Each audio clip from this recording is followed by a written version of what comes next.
Hello दोस्तों, स्वागत है आप सभी का हमारे YouTube channel maths point real classes पर, जहां आप गणित पढ़ना सीखते हैं। बात करते हैं आज के इस वीडियो के बारे में। तो आज के वीडियो सेशन में आप पढ़ेंगे 11th एग्रीकल्चर मैथ्स। इस वीडियो में हम एक पर्टिकुलर क्वेश्चन सोल्व करेंगे जिसमें समांतर माध्य, माध्यिका और बहुलक तीनों एक साथ निकलवाए होंगे। तो चलिए दोस्तों शुरू करते हैं। आप स्क्रीन पर देख सकते हैं क्वेश्चन नंबर 18 है इस एक्सरसाइज 23 का, और इसमें हमें कहा गया है कि निम्न सारणी से समांतर माध्य, माध्यिका तथा बहुलक ज्ञात करो, जबकि प्राप्तांक और उनके संगत बारंबारताएं हमें दी गई हैं। तो ऐसे क्वेश्चन को जिसमें समांतर माध्य, माध्यिका तथा बहुलक तीनों एक साथ पूछे जाएंगे, कैसे सोल्व करना है एग्जाम में, चलिए देखते हैं। तो सबसे पहले हम एक कॉलम बनाते हैं और उसमें हम लिख लेते हैं वर्ग अंतरालों को। इस कॉलम में वर्ग अंतराल लिख लेते हैं 0 से 10, 10 से 20, 20 से 30, 30 से 40 और 40 से 50। ये हमें वर्ग अंतराल दिए हुए हैं।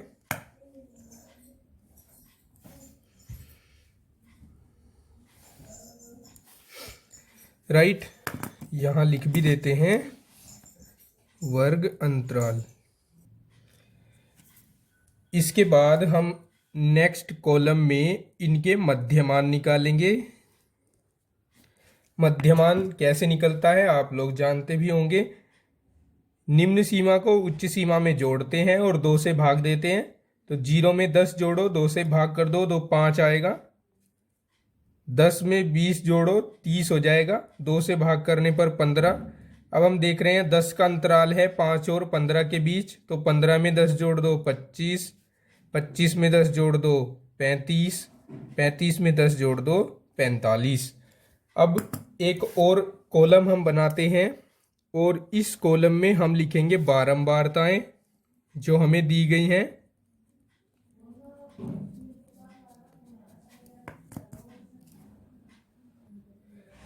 बारंबारताएं हो जाएंगी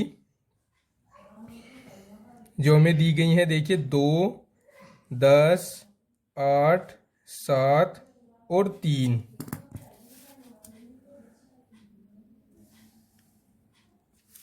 राइट, इसके बाद है बारंबारताओं के बाद है हम निकाल लेंगे इसमें संचयी बारंबारता।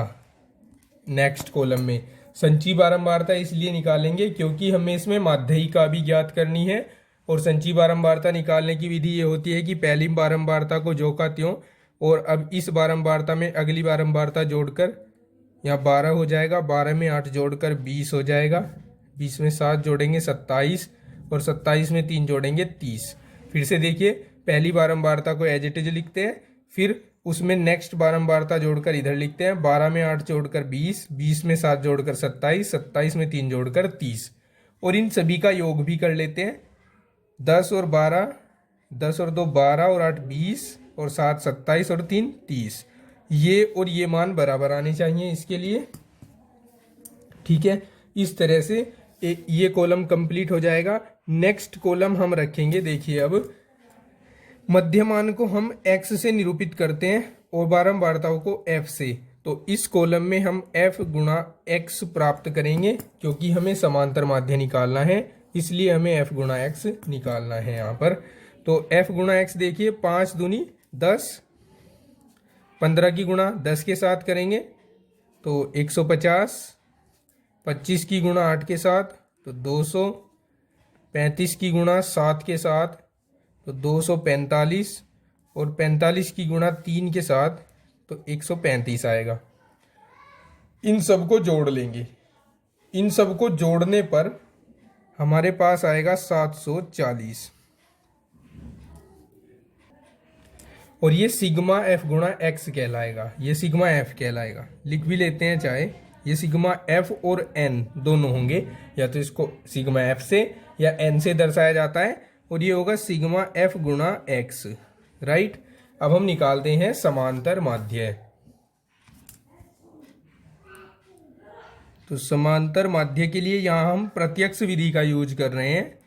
समांतर माध्य बराबर होगा सिग्मा एफ गुणा एक्स बटे सिग्मा एफ, यानी 740/30।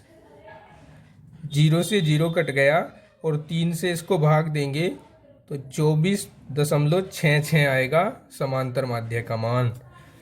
ठीक है, अब माध्यिका निकालते हैं।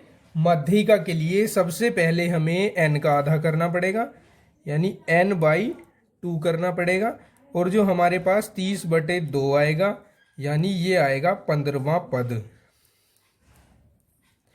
और 15वां पद 15 संची बारंबारता, सॉरी इसको हटा देते हैं, 15 संची बारंबारता किसके अंतर्गत आएगा?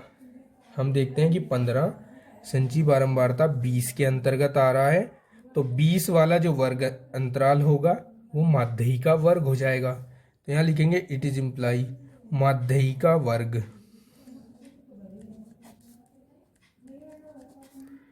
माध्यिका वर्ग हो जाएगा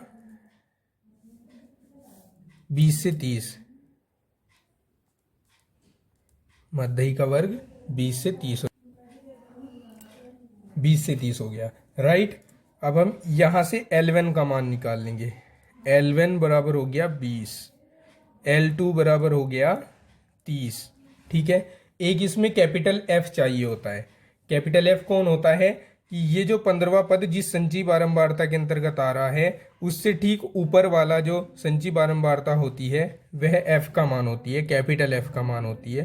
तो कैपिटल F हो गया 12, राइट।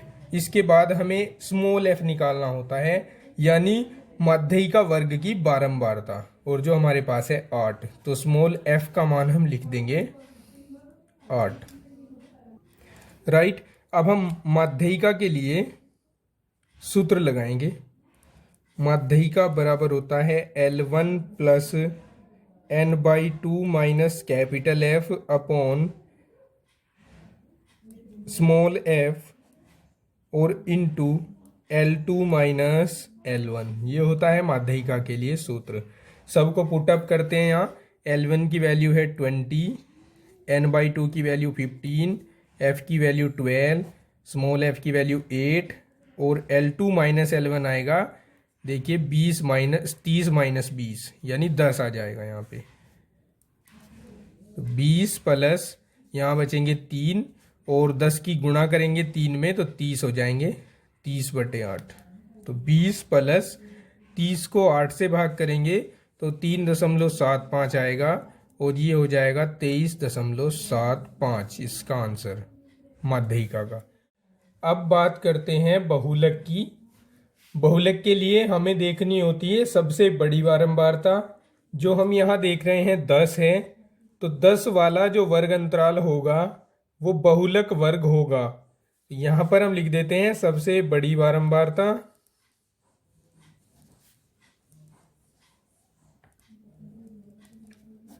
बराबर 10। इसका मतलब हुआ कि बहुलक वर्ग हो गया 10 से 20, और इसका मतलब हुआ कि L1 की वैल्यू है 10 और L2 की वैल्यू है 20। अब हम देखते हैं कि इसमें हमें जो इसका फॉर्मूला होता है उसमें हमें F0, F1 और F2 चाहिए होती हैं। F1 वो बारंबारता होती है जो सबसे बड़ी होती है, तो यहाँ 10 F1 की वैल्यू है, और इससे ठीक ऊपर की बारंबारता को हम F0 से प्रदर्शित करते हैं, और इससे नीचे वाली बारंबारता को हम प्रदर्शित करते हैं F2 से।